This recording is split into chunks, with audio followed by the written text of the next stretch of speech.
Halo, berjumpa lagi dengan saya, Pak Tara. Pada hari ini, kita akan bahas tentang mata kuliah pengembangan bahan ajar. Pokok bahasan yang kita bahas pada kali ini adalah peran bahan pembelajaran dalam kegiatan pembelajaran. Kegiatan pembelajaran adalah suatu aktivitas yang kompleks karena melibatkan banyak komponen. Ibarat suatu aktivitas produksi suatu barang atau jasa, bahan merupakan komponen yang akan diubah menjadi barang atau produk jadi maupun setengah jadi. Itu berarti bahan harus ada setiap akan melaksanakan produksi barang tertentu.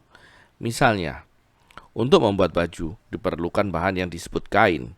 Mungkinkah membuat baju tanpa kain? Bahan pembelajaran dalam konteks pembelajaran merupakan salah satu komponen yang harus ada, karena bahan pembelajaran merupakan suatu komponen yang harus dikaji, dicermati, dipelajari, dan dijadikan bahan materi yang akan dikuasai oleh peserta didik, baik itu warga belajar maupun masyarakat. Dan bahan pembelajaran merupakan faktor eksternal bagi peserta didik yang mampu memperkuat motivasi internal untuk terus belajar. Salah satu acara pembelajaran yang mampu mempengaruhi aktivitas pembelajaran adalah dengan memasukkan bahan pembelajaran dalam aktivitas tersebut. Bahan pembelajaran yang didesain secara lengkap, dalam arti ada unsur media dan sumber belajar yang memadai, akan mempengaruhi suasana pembelajaran, sehingga proses belajar yang terjadi pada diri peserta didik menjadi lebih optimal. Dengan bahan pembelajaran yang didesain secara bagus dan dilengkapi isi dan ilustrasi yang menarik, akan menstimulus siswa untuk memanfaatkan bahan pembelajaran sebagai bahan belajar atau sebagai sumber belajar. Bahan pembelajaran mempunyai peran yang sangat penting dalam kegiatan pembelajaran. Bahan pembelajaran dapat berperan sebagai bahan belajar mandiri apabila bahan pembelajaran didesain secara lengkap.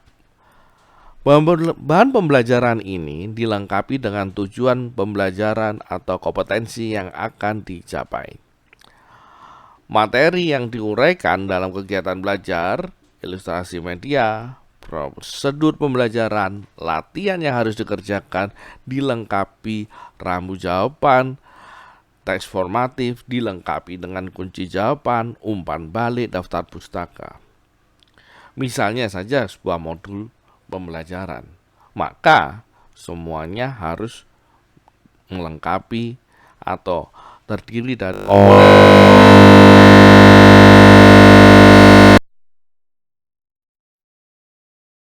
pengertian bahan pembelajaran. Peran tenaga pendidik dalam kegiatan pembelajaran di sebuah lembaga pendidikan baik formal maupun non-formal masih relatif tinggi. Peran tenaga pendidik tersebut terkait dengan peran siswa dalam belajar. Karena dalam pembelajaran, peserta didik melaksanakan aktivitas belajar yang sangat bervariasi.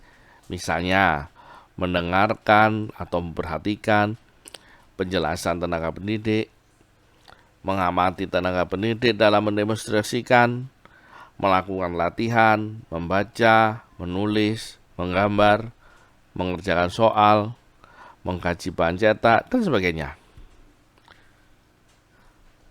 Hal tersebut menghendaki peran seorang tutor, fasilitator yang lebih dari sekedar sebagai informatori atau penceramah saja. Bahan pembelajar merupakan seperangkat materi atau substansi pelajaran yang disusun secara runtut dan sistematis, serta menampilkan sosok utuh dari kompetensi yang akan dikuasai peserta didik dalam kegiatan pembelajaran. Dengan bahan ajar memungkinkan peserta didik dapat mempelajari suatu kompetensi secara runtut dan sistematis, sehingga secara akumulatif mampu menguasai semua kompetensi secara utuh dan terpadu. Untuk itu sangat penting seorang tutor memiliki kompetensi pengembangan bahan pembelajaran yang baik sesuai dengan persyaratan dan kebutuhan yang diperlukan, sehingga materi pembelajaran dapat tersampaikan dengan baik, serta warga belajar pun memiliki aktivitas belajar yang cukup baik. Menurut Biggs dan Tifler, di antara motivasi belajar peserta didik ada yang diperkuat dengan acara-acara pembelajaran, motivasi instrumental, motivasi sosial, dan motivasi berprestasi peserta didik yang rendah misalnya dapat dikondisikan secara bersyarat agar terjadi peran belajar lebih tinggi pada diri peserta. Adapun acara-acara pembelajaran yang berpengaruh pada proses belajar dapat ditentukan oleh tenaga pendidik atau tutor.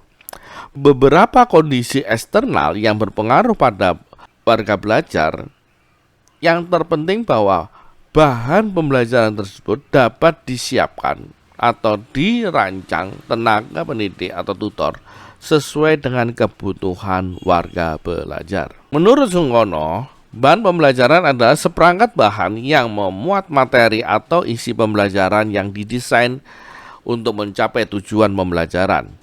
Suatu bahan pembelajaran memuat materi, pesan, atau isi mata pelajaran yang berupa ide, fakta, konsep, prinsip, kaidah, atau teori yang tercakup dalam mata pelatihan sesuai disiplin ilmu serta informasi lain dalam pembelajaran. Atas dasar batasan tersebut dapat diketahui bahwa pengertian bahan pembelajaran adalah desain suatu materi atau isi pelatihan yang diwujudkan dalam bentuk benda atau bahan yang dapat digunakan untuk belajar peserta didik dalam proses pembelajaran. Fungsi dari penyusunan bahan ajar adalah yang pertama, sebagai pedoman bagi peserta didik yang akan mengarahkan semua aktivitasnya dalam proses pembelajaran, sekaligus merupakan substansi kompetensi yang seharusnya dipelajari atau dikuasai. Yang kedua adalah pedoman bagi tenaga pendidik yang akan mengarahkan semua aktivitasnya dalam proses pembelajaran, sekaligus merupakan substansi kompetensi yang seharusnya diajarkan, dilatihkan kepada siswanya. Yang ketiga, alat evaluasi pencapaian atau penguasaan hasil pembelajaran.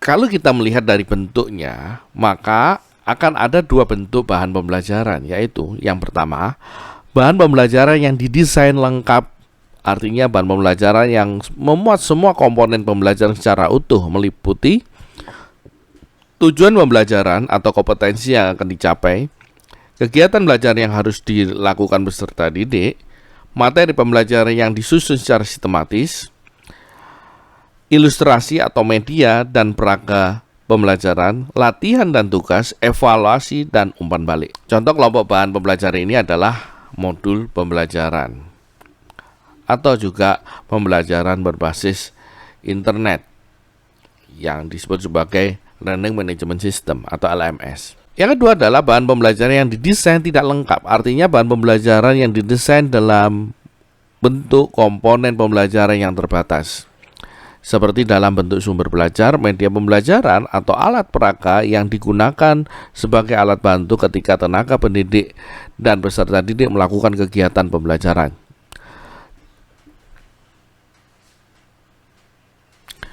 Bahan pembelajaran perlu dikembangkan dan diorganisasikan secara mantap dan matang agar pembelajaran tidak melenceng dari tujuan yang hendak dicapai.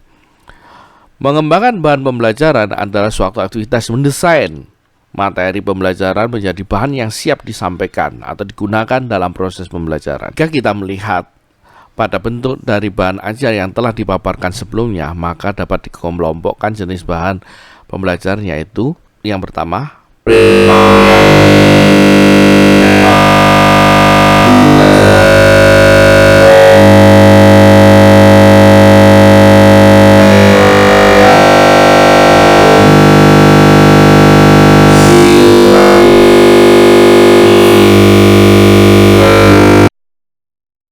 demikian materi pertama pada mata kuliah pengembangan bahan ajar.